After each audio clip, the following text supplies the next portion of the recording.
Pernahkah terlintas di dalam pikiran mengapa tidur berjam-jam tidak lagi mampu mengusir rasa lelah? Ada satu titik di mana tubuh masih berfungsi, namun jiwa terasa kosong tanpa sisa. Ini bukan sekedar kelelahan fisik yang bisa disembuhkan oleh secangkir kopi atau oleh liburan akhir pekan. Ini adalah alarm sunyi dari batin yang sedang sekarat di balik topeng ketangguhan yang dipaksakan setiap hari.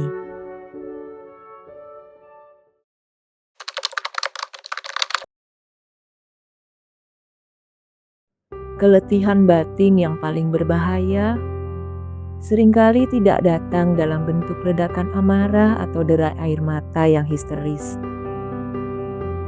Ia justru menyelinap masuk dalam wujud keheningan yang dingin dan datar, sebuah kondisi psikologis yang dikenal sebagai mati rasa emosional. Ketika jiwa mencapai batas tertingginya dalam menanggung beban, otak akan mengaktifkan mekanisme pertahanan darurat dengan mematikan tombol perasaan. Akibatnya benteng emosi mengeras, menahan semua rasa agar tidak lagi bisa menyakiti dinding batin yang sudah terlalu rapuh. Pada tahap ini, kebahagiaan yang biasanya datang dari hal-hal kecil tidak lagi mampu menyentuh permukaan hati. Berita baik diterima dengan senyuman formal yang kosong, sementara situasi yang seharusnya memicu kesedihan hanya dihadapi dengan tatapan hampa. Semua peristiwa di sekitar terasa seperti film hitam putih yang berputar tanpa makna, di mana diri hanya bertindak sebagai penonton pasif. Kehilangan kemampuan untuk merasa ini bukanlah tanda bahwa diri telah menjadi kuat atau bijaksana, melainkan indikasi bahwa kapasitas emosional telah terkuras habis tanpa sisa. Interaksi sosial pun berubah menjadi sekedar rangkaian skrip yang dihafalkan demi menjaga kenyamanan orang lain. Kata-kata penyemangat, tawa basa-basi, dan ekspresi peduli dikeluarkan secara mekanis tanpa melibatkan getaran di dalam dada. Di balik topeng fungsional tersebut, ada ruang hampa yang terus membesar, membuat diri merasa terasing bahkan di tengah keramaian. Ketidakmampuan untuk terhubung secara emosional ini adalah bentuk proteksi bawah sadar agar batin tidak menerima lagi beban baru yang berpotensi menghancurkan struktur mental yang tersisa. Menyadari bahwa keberadaan kabut apatis ini adalah langkah awal yang sangat krusial sebelum keretakan batin menjadi permanen.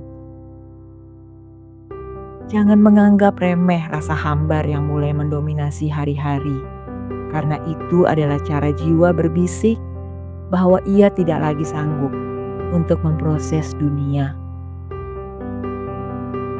Ketika batin tidak lagi mampu merespons keindahan atau kepedihan secara wajar, itu berarti sistem navigasi internal sedang mengalami kegagalan fungsi akibat pasokan energi yang berada di titik nol.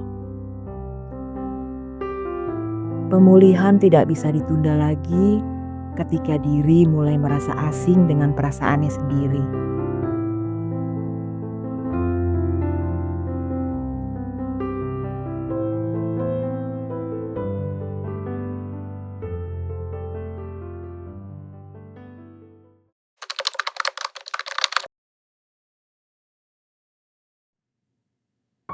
Ketika batin mengalami depresi total, tubuh akan mulai mengambil alih tugas untuk menyampaikan protes yang selama ini diabaikan oleh pikiran.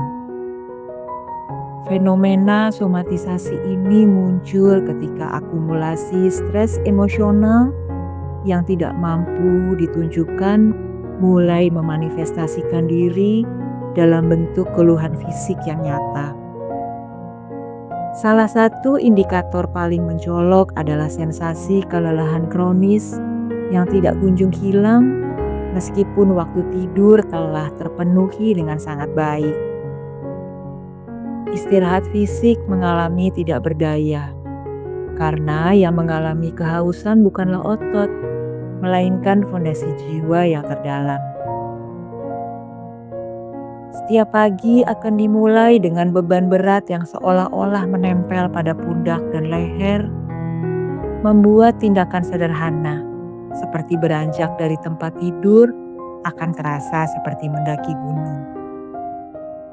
Tubuh akan mengirimkan sinyal rasa sakit yang berpindah-pindah, mulai dari ketegangan rahang yang konstan, sakit kepala yang tumpul di area belakang, hingga gangguan pencernaan yang tidak memiliki medis yang jelas. Gejala-gejala fisik ini adalah bentuk konkret dari energi negatif yang terperangkap di dalam tubuh akibat penolakan untuk mengakui bahwa kondisi mental sedang tidak baik-baik saja. Perbedaan mendasar antara kelelahan biasa dan kelelahan batin terletak pada dampaknya terhadap kualitas istirahat itu sendiri. Pada kelelahan biasa, tidur malam yang nyenyak akan mengembalikan kebugaran dan kesiapan untuk menghadapi hari baru secara optimal. Namun, bagi batin yang telah terkuras, proses tidur hanyalah jeda mekanis yang tidak memberikan efek restoratif kepada sistem saraf yang sudah terlanjur tegang. Pikiran bawah sadar tetap bekerja keras memproses kecemasan di sepanjang malam dan menyisakan tubuh yang lunglai saat fajar menyingsing. Mengabaikan tanda-tanda somatik ini dan terus memaksakan diri untuk tetap produktif adalah bentuk pengkhianatan terhadap diri sendiri yang paling nyata. Tubuh itu tidak pernah berbohong. Tubuh adalah indikator paling jujur mengenai batasan kapasitas yang mampu ditanggung oleh seorang manusia. Ketika rasa lelah telah merembes hingga ke tulang dan menolak untuk pergi, itu adalah perintah tegas dari alam bawah sadar untuk melepaskan kendali. Berhenti sejenak bukan lagi sebuah pilihan atau kemewahan, melainkan sebuah kebutuhan biologis dan spiritual demi mempertahankan kelangsungan hidup.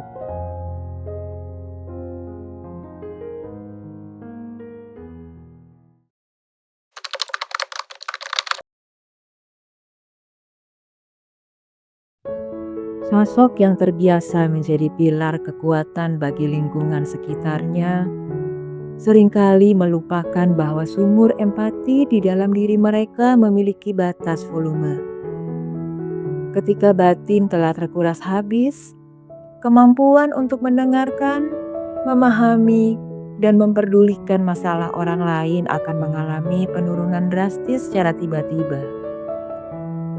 Kondisi ini memicu munculnya rasa jengkel yang tidak beralasan, sinisme terhadap keluhan orang lain, dan keinginan kuat untuk menarik diri dari segala bentuk tanggung jawab emosional. Energi untuk merawat hubungan antar manusia telah mencapai batas ambang kritis. Keluhan dari pasangan, anak, atau rekan kerja yang biasanya dihadapi dengan kesabaran, kini berubah dan terasa seperti gangguan yang sangat melelahkan dan menguras energi.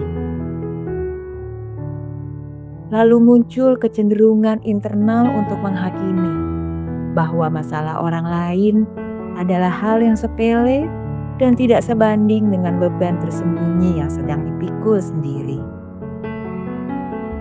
Perubahan sikap ini seringkali diikuti oleh rasa bersalah yang mendalam karena diri merasa telah gagal menjadi sosok yang suportif dan sosok yang penuh kasih sayang seperti biasanya. Namun, ketajaman emosi yang menurun ini sebenarnya adalah barikade pertahanan diri agar tidak tenggelam dalam drama eksternal. Isolasi mandiri kemudian dipilih bukan sebagai sarana untuk merenungkan dan memulihkan diri, melainkan sebagai benteng pertahanan dari tuntutan dunia luar. Ada ketakutan sadar bahwa satu permintaan tolong lagi atau satu cerita sedih lagi dari orang lain akan menjadi beban terakhir yang meruntuhkan seluruh pertahanan mental. Akibatnya komunikasi dikurangi hingga ke level minimum dan ruang personal dijaga dengan sangat ketat cenderung agresif. Hubungan yang dahulunya menjadi sumber kekuatan kini berubah fungsi, menjadi sumber tekanan baru yang menakutkan. Memahami bahwa menipisnya rasa empati adalah gejala klinis dari batin yang kelelahan akan membantu meredakan rasa bersalah yang tidak perlu. Sebuah sumur yang kering tidak akan pernah bisa memberi minum kepada pengembara yang kehausan, tidak peduli seberapa besar hasrat pemiliknya untuk membantu. Menyelamatkan diri sendiri terlebih dulu dengan mengisi ulang tangki emosional adalah tindakan yang sangat logis sebelum mencoba kembali menyelamatkan orang lain. Menolak untuk mendengarkan beban orang lain di saat batin sendiri sedang runtuh adalah bentuk batasan diri yang sangat sehat dan terhormat.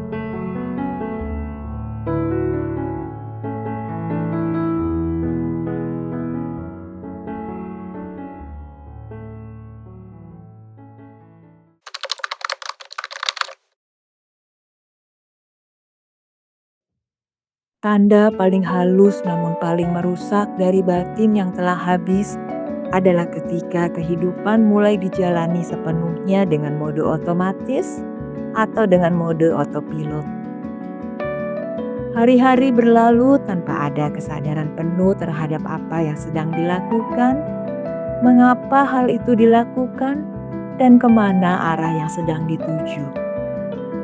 Diri berfungsi seperti sebuah mesin yang diprogram dengan sangat baik untuk menyelesaikan rutinitas kerja, mengurus rumah tangga, dan memenuhi kewajiban sosial, tetapi esensi kehadiran jiwa di dalam setiap tindakan tersebut telah menguap. Manusia yang terjebak dalam mode ini akan kehilangan kepekaan terhadap dimensi waktu saat ini, di mana pikiran akan selalu melayang antara penyesalan masa lalu atau kecemasan masa depan. Makan dilakukan tanpa mengecap rasa makanan, berjalan tanpa menyadari keindahan jalan yang dilalui, dan berbicara tanpa benar-benar mencerna makna untayan kalimat yang keluar. Kehidupan tidak lagi dialami secara utuh sebagai sebuah perjalanan yang bermakna, melainkan sebuah rangkaian tugas yang harus diselesaikan satu demi satu demi mencapai akhir hari. Kehilangan koneksi dengan momen saat ini adalah indikasi nyata bahwa pusat kesadaran batin sedang mengalami kelelahan ekstrim. Bahaya terbesar dari hidup dalam mode otomatis ini adalah hilangnya sensitivitas terhadap arah dan juga terhadap hidup yang esensial. Aspirasi, mimpi, dan nilai-nilai pribadi yang dulu menjadi kompas penggerak kini terasa jauh dan tidak lagi memiliki relevansi emosional. Kehilangan visi masa depan ini membuat diri rentan terjebak di dalam pusaran stagnasi yang mematikan kreativitas dan gairah hidup. Ketika ditanyakan tentang apa yang diinginkan di dalam hidup, batin yang lelah hanya mampu menjawab dengan kebingungan atau kepasrahan yang hampa tanpa ada dorongan energi untuk berubah. Memutus rantai mode otomatis ini menuntut keberanian besar untuk menekan tombol jeda di tengah hiruk-pikuk kehidupan yang menuntut kecepatan. Dibutuhkan kemampuan untuk kembali duduk diam, menarik nafas dalam-dalam, dan merasakan kembali keberadaan diri di ruang dan waktu yang sekarang. Memulihkan batin yang terkuras membutuhkan penerimaan yang tulus terhadap segala kerapuhan yang ada, tanpa ada tuntutan untuk langsung menjadi kuat kembali. Mulailah lagi mendengarkan bisikan jiwa yang paling sunyi, karena di sanalah letak kekuatan sejati untuk membangun kembali hidup yang lebih utuh dan juga hidup yang lebih bermakna.